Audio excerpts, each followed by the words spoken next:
Welcome to EPG Pathshala. I am Preeta Bhattacharya, Department of Ancient Indian History and Culture, University of Calcutta. Today we'll be talking about the social and cultural history of ancient India, and this module deals with the many facets of Mauryan culture. Today our learning objectives are to understand the significance of Mauryan period, its social and cultural developments.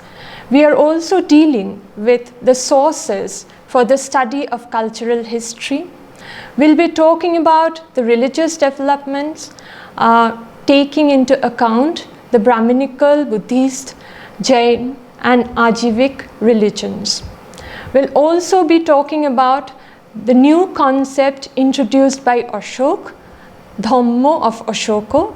We'll be talking about the developments in learning and literature, and last but not the least, we'll be dealing with art and architecture which developed in the Mauryan period.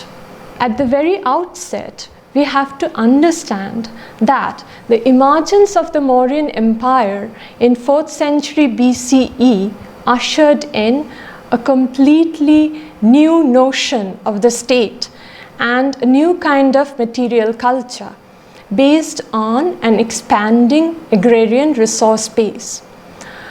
Along with the new strategies of territorial control, the idea of empire also articulate domination over people who were regarded as culturally different. Empires of the ancient world are often thought to have operated through the violence of conquest and ideological persuasion which sought to bring about a semblance of cultural uniformity. However, the methods of conquest and reactions to it varied, and disparities of cultural expressions always persisted during this period. The variations within the Mauryan Empire were immense, and it continued into the later periods. Ecologies varied from region to region, as did patterns of living, languages and forms of worship. This is evident from the textual sources as well as from the archaeological profile of the period that we'll deal with today. One of the major sources considered for the Mauryan period is of course the Arthashastra, but the date of the Arthashastra has been debated, and some of the scholars place it in a later period. But we can be certain that some portions of the text go back to the Mauryan period. The problem is the text Arthashastra does not contain any reference to the Mauryas or the existence of an empire or the names of the Mauryan rulers. Another very major source which can be pinned down to the Mauryan period is the Indica, written by the Greek envoy Megasthenes.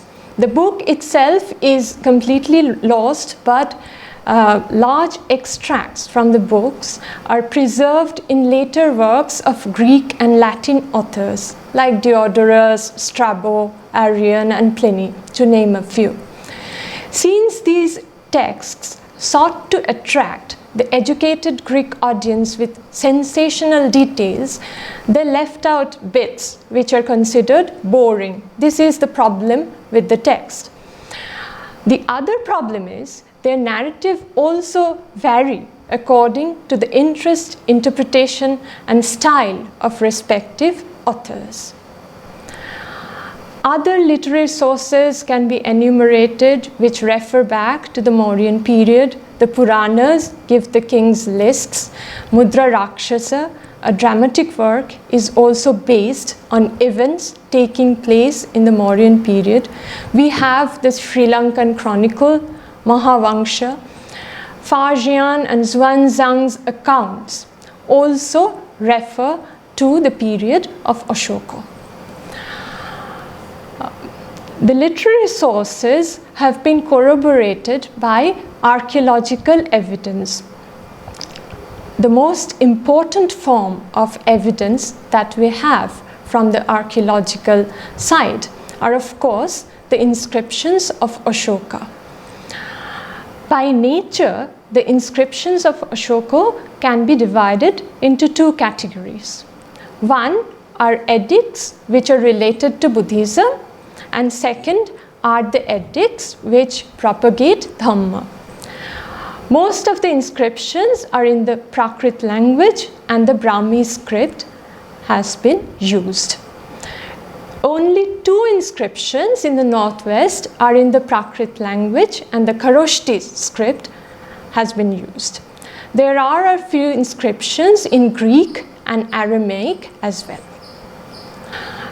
These are some of the specimens of the famous minor rock edicts of Ashoka recovered from Rupnath and Sannati.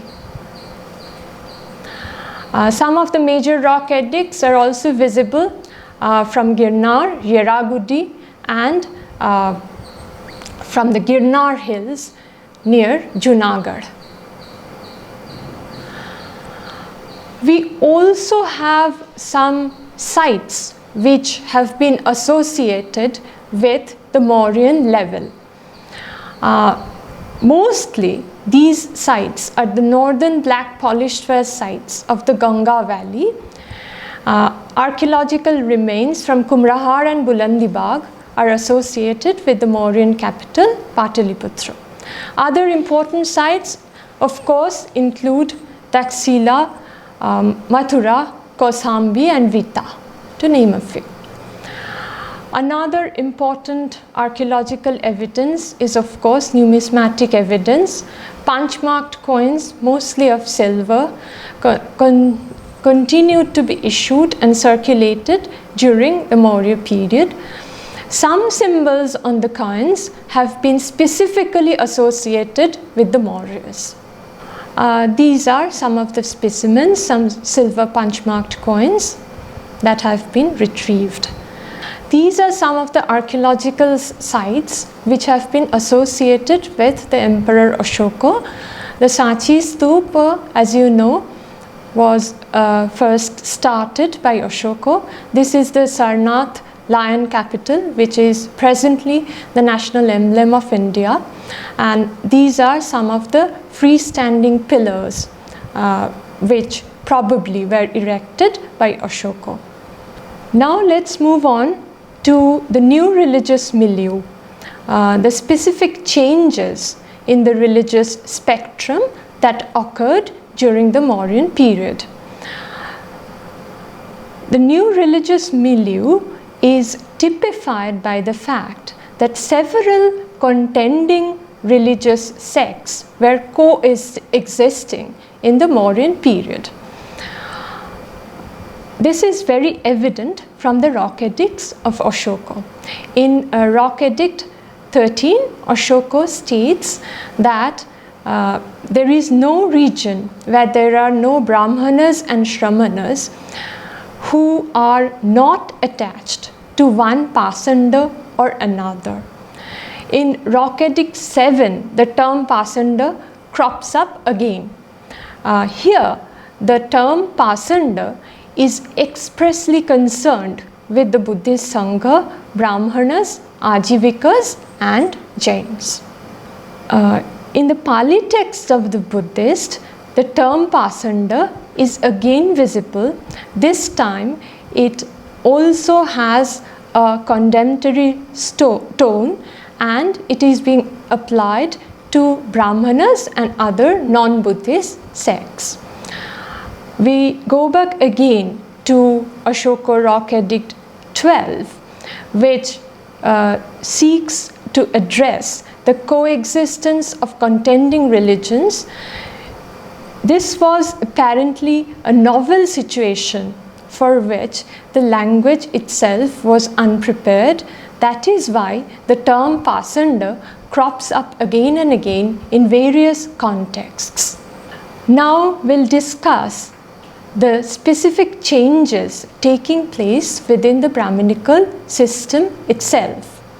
The first thing that strikes us when we look at the Brahminical practices of the period are that the element of ahimsa or non-violence is becoming more and more prominent in the Brahminical milieu also, within the Brahminical context. The other thing that is very important is that along with the Vedic rites, the Brahminical system was also focusing more and more on magical rites and rituals which are specifically connected with the Atharva Veda. Another important change is, of course, the surfacing of the notion of bhakti. It was still in a very nebulous state, and we have only a few clues that a kind of personal devotion to the god was on the rise. It is exemplified in the Arthashastra, where the name Krishna occurs, but it has not been specifically connected to the notion of devotion.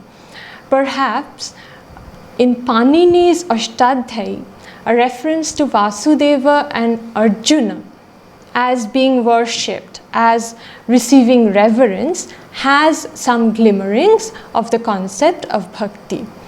The concept of bhakti later developed in the post-Mauryan period, and this is exemplified in the Heliodorus column at Besnagar near Sanchi, where the donor describes himself as Bhagavata. We also have references to temples, and temples which were wealthy and influential. The Arthashastra is the prime source as far as the temples are concerned. The Arthashastra, however, advises a needy prince to rob the wealth of temples whenever it was expedient. Archaeologically, a pillared hall in Bhir Mound of Taxila had been identified by John Marshall as a possible temple structure. Along with the institutionalized, organized religion, we have a substratum of popular beliefs, and the traces of popular beliefs are found in the number of terracotta figurines that have been recovered from the Mauryan levels at several sites. Sites like Taxila, Ahichatra, Song, Kosambi, Rajghat, etc. yield up a plethora of such figurines which have been described as figurines of the mother goddess. Reference to superstitious rituals are also found in the Ashokan edicts, and we have references to rituals which were performed during illnesses, during childbirth, or on the onset of a journey, and so on and so forth. Apart from Brahminical practices, Buddhism became one of the major religions in the Mauryan period, and it was given the pride of place in the Ashokan edicts. Ashoka's Pillar Edict 7 gives Buddhist Sangha much importance. The Sangha or Buddhist monastic order is mentioned in some of the minor rock edicts, and of course in the Schism Edict. The Ruminde Edict uses the name Lumbini for Buddha's birthplace, which agrees with the Buddhist tradition.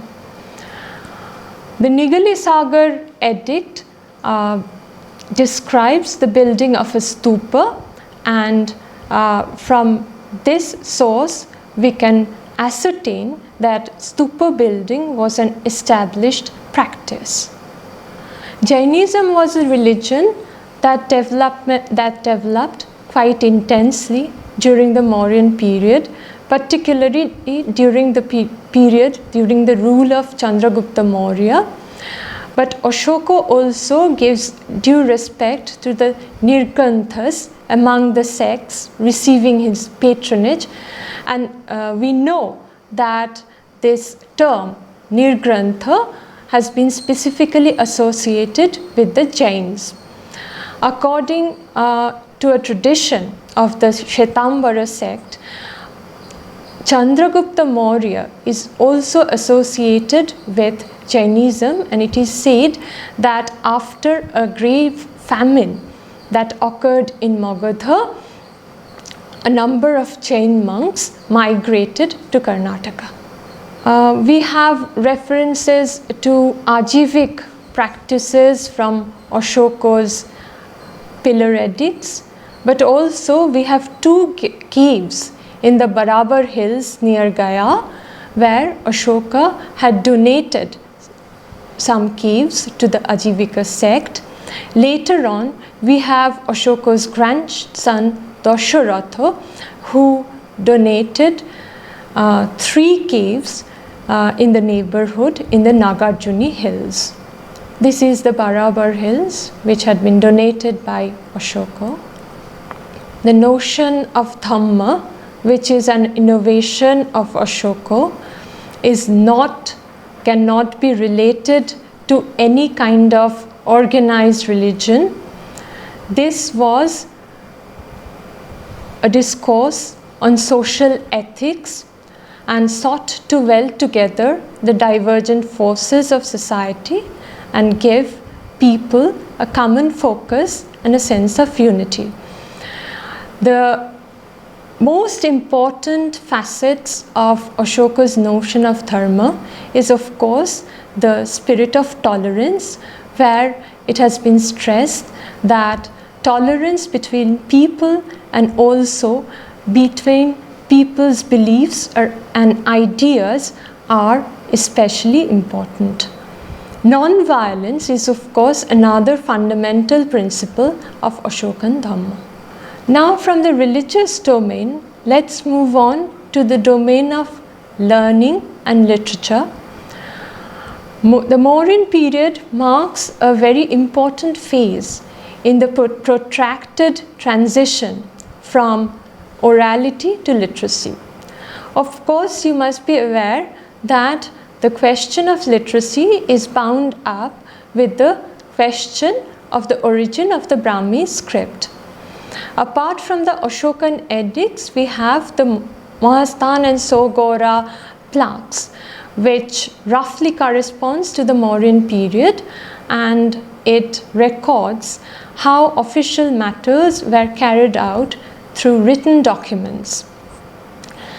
Another interesting example would be the Jogimara cave inscription, which attests the fact that literacy permeated day-to-day life in the Mauryan period.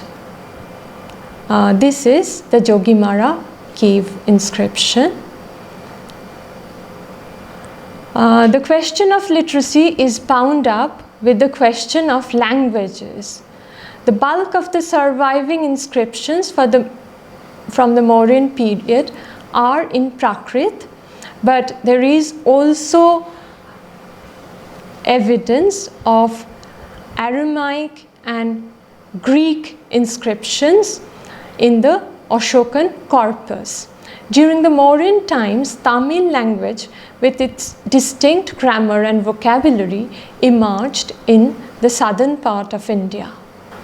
In the field of learning, we have the monumental work of Panini, Ashtadhyayi, but it has been placed much earlier than the Mauryan period.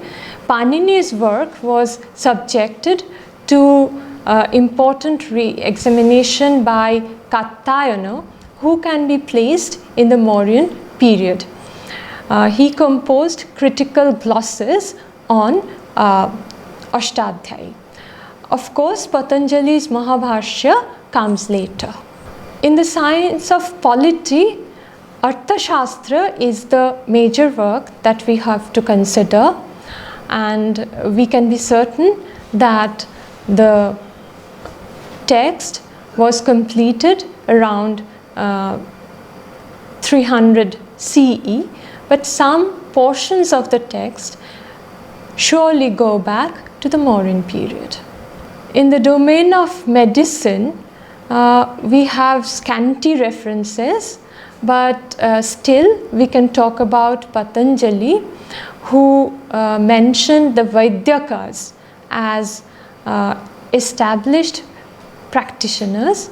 In Ashoka's Rock Edict 2, we have reference to treatment of human beings and cattle, and also discussions and descriptions of medicinal herbs. In mathematics, we have the Shulva Shastra texts which are concerned with the construction of baked brick fire altars. These texts can be pinned down to the Mauryan period. In the sphere of astronomy, Vedanga Jatish, which probably represents the state of knowledge or belief on astronomical and calendarical matters before 200 BCE, could be roughly put in the Mauryan context. In literature, we can probably assume that the compilation of the epic Mahabharata was intensified during the Mauryan period. In Prakrit, of course, we have the specimens from Ashokan edicts, but these are very simple texts executed in a conversational style and are shorn of hyperboles. As for the Buddhist texts, we know that much of the Buddhist texts were beginning to take shape prior to the Mauryan period, but some segments of the Khuddaka Nikaya, especially the stories contained in the Jataka book, were probably being compiled during the Mauryan period. In the domain of art and architecture, the Mauryan period saw remarkable degree of innovation and change. In the field of art and architecture, the most visible symbols are the freestanding pillars of Ashoka, which are found all over the Gangetic basin. Just to gloss over a few of the features of the Ashokan pillars, we can say that they are monoliths because their shafts were originally of single blocks of stones. They are invariably circular, of great length, and mildly tapering towards the top. The pillars were finished with a lustrous polish, which is typical of the Mauryan age. The mention of the pillars has been made in Ashokan edicts themselves. In Ashokan edict, pillar edict number 7, Ashoka had talked about setting up of Dhamma pillars, and he specifically talks about the Rumindi pillar which he had installed.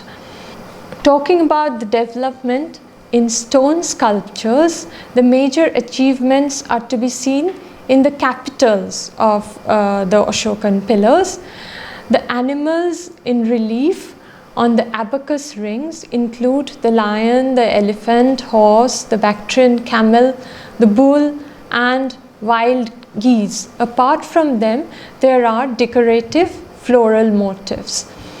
Besides the animals of the capitals, on the capitals, there is the very interesting life-size elephant cut in rock at Thauli. Niharanjan Ray sees steady progress from each stage in the execution of the lion taken apart from the other images. From Kalua to Loria Nandangarh, and finally Rampurva, and the climax had been reached in the celebrated pillars of the Sarnath lions. One typical feature of the sculptural art of the Mauryan period is that the human figure is relatively absent. This is remarkable because during the later phase we see the exuberance of human figures. From this period we also have the striking yakshi of Didarganj, which has been executed in the round. It is a three-dimensional figure and it has the lustrous Mauryan polish. Here we have the lions of Sarnath and the Chauri bearer, the yakshi from Didarganj. Apart from the specimens of courtly art, we also find numerous terracotta figures. Many terracotta figures were undoubtedly manually shaped with applique techniques to decorate them, but some were cast from terracotta matrices, as is illustrated from many copies of one plaque which bears the figure of a man. To sum up what we have discussed so far, we can highlight quite a few points. Firstly, the Mauryan period saw the establishment of a far-flung empire cutting across divergent cultural articulations. Secondly, the contacts with northern and western fringes of the empire highlighted the cosmopolitan character of the realm. The imperial power of the Mauryas was reflected in the realm of language and writing, and as well in the monumental sculptures and structures.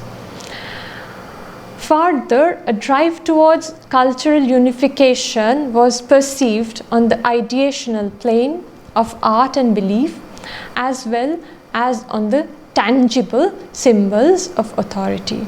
Even so, we can be sure that there were many cultural artifacts that express popular art, aesthetics and religious practices. For further information, you can visit ePathshala